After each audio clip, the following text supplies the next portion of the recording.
Mr. Chairman, we thank the Secretary General for his briefing. First of all, we wish to express our firm rejection of the fact that our meeting today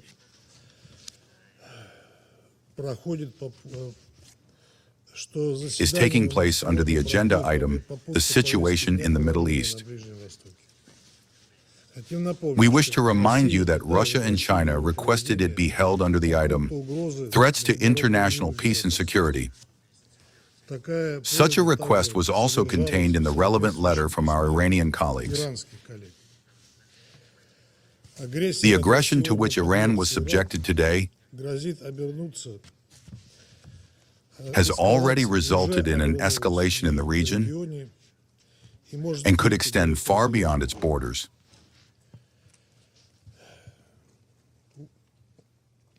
Especially considering that one of the two initiators of this military adventure is by no means a regional state. Attempts by the British presidency to artificially soften the degree of danger of the current situation are simply unacceptable. The presidency also most crudely disregarded the request of Russia and China to invite Columbia University professor Jeffrey Sachs as a briefer to today's meeting. Our British colleagues, at every convenient opportunity, harp on the importance of involving representatives of civil society in council meetings. Obviously, this does not apply to those cases where world-renowned scholars might disclose a truth that is unpalatable to Western governments.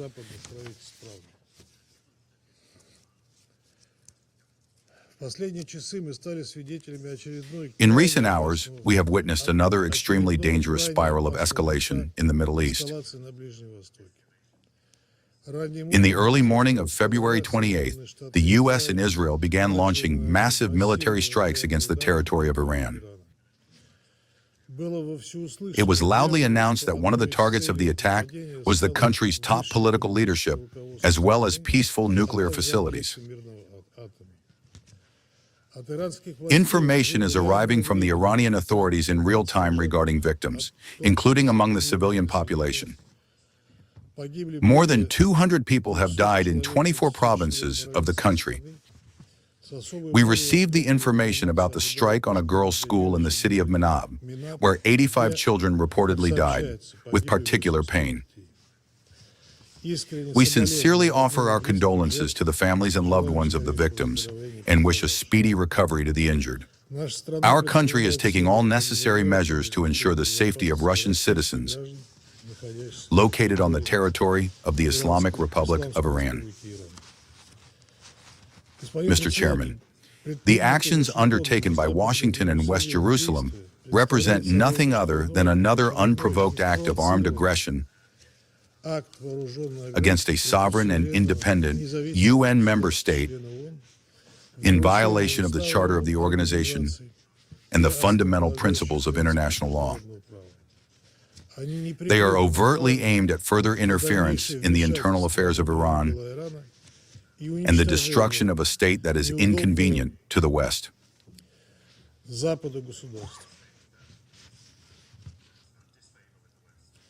The irresponsible step by the United States and Israel, as we warned before, has already led to a sharp escalation of the situation in the entire region. Bahrain, Jordan, Qatar, Kuwait, the United Arab Emirates, Syria, and Saudi Arabia have been affected. These are the countries that repeatedly told their American partners that they do not need this escalation in the Middle East. Moreover, the military operation of the United States and Israel has become a true betrayal of diplomacy. These countries are once again using military force against Iran in the very midst of negotiations, exactly as happened in June 2025. Only the day before yesterday, on February 26th, another round of American-Iranian contacts took place in Geneva with the assistance of Oman. Iranian Foreign Minister Abbas Araghchi noted that an agreement had been reached to continue the dialogue.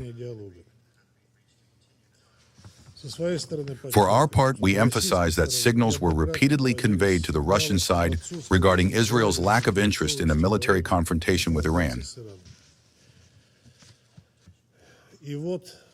And now, despite Tehran's readiness for a diplomatic process, it once again receives a stab in the back.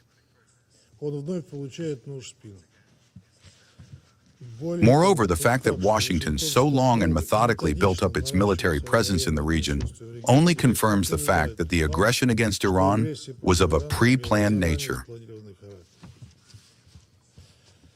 The actions of the United States and Israel risk turning into a humanitarian and economic catastrophe. Threats to nuclear, physical nuclear, and radiological safety are once again causing particular concern.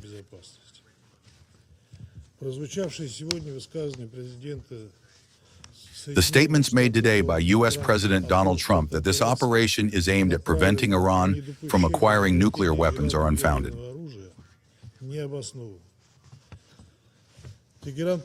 Tehran has consistently stated that it has no such plans and complies with its obligations under the Treaty on the Non-Proliferation of Nuclear Weapons.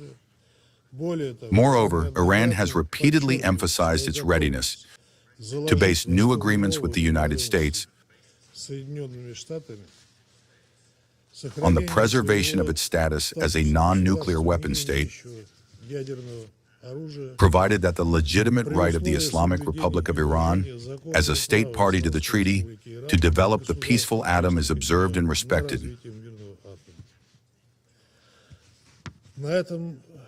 Against this background, attempts by Western countries to justify the American-Israeli aggression with some imaginary threats to international peace and security, allegedly emanating from the Iranian nuclear program, are completely groundless.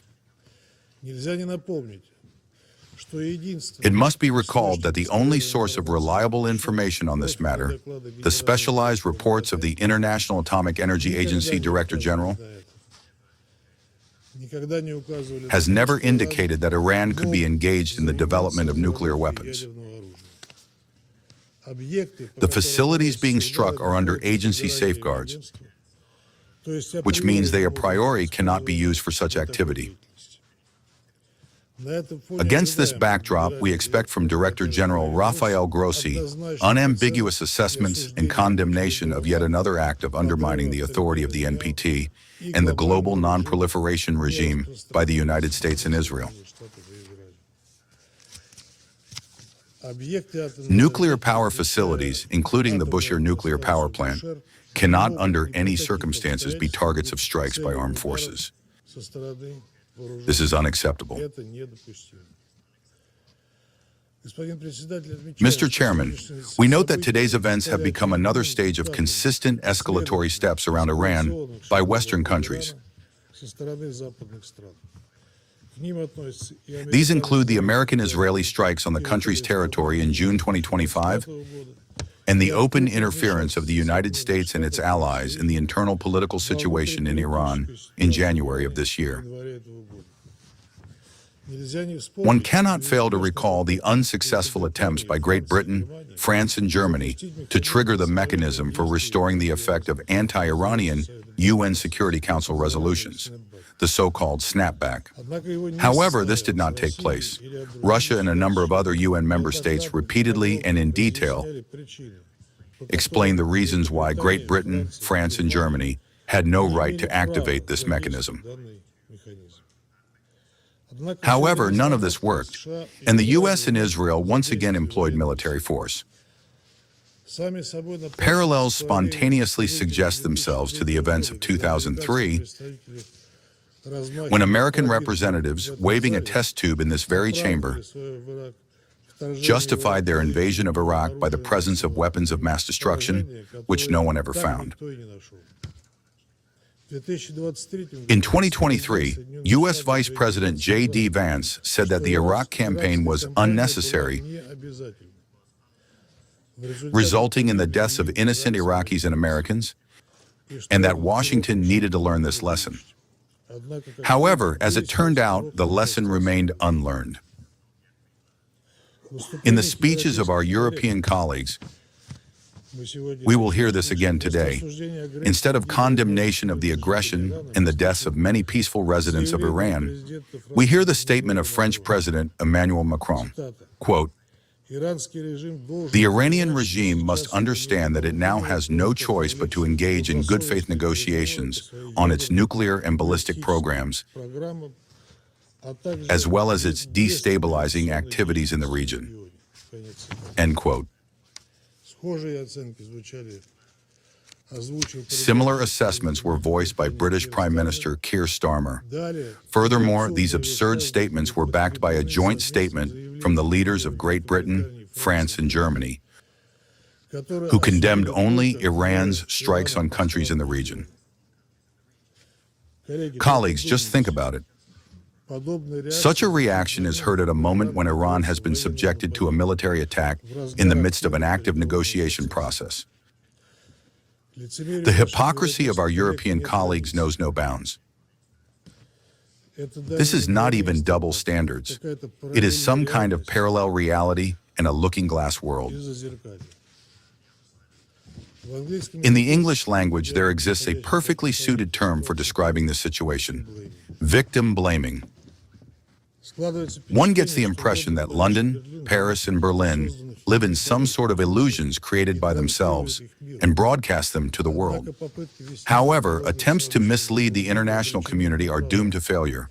It is perfectly clear to any sane person exactly who bears responsibility for another uncontrolled escalation. Mr. Chairman, we demand that the United States and Israel immediately cease their aggressive actions. There were and will be no alternatives to resolving issues regarding the Iranian subject, including its nuclear component, by peaceful and diplomatic means.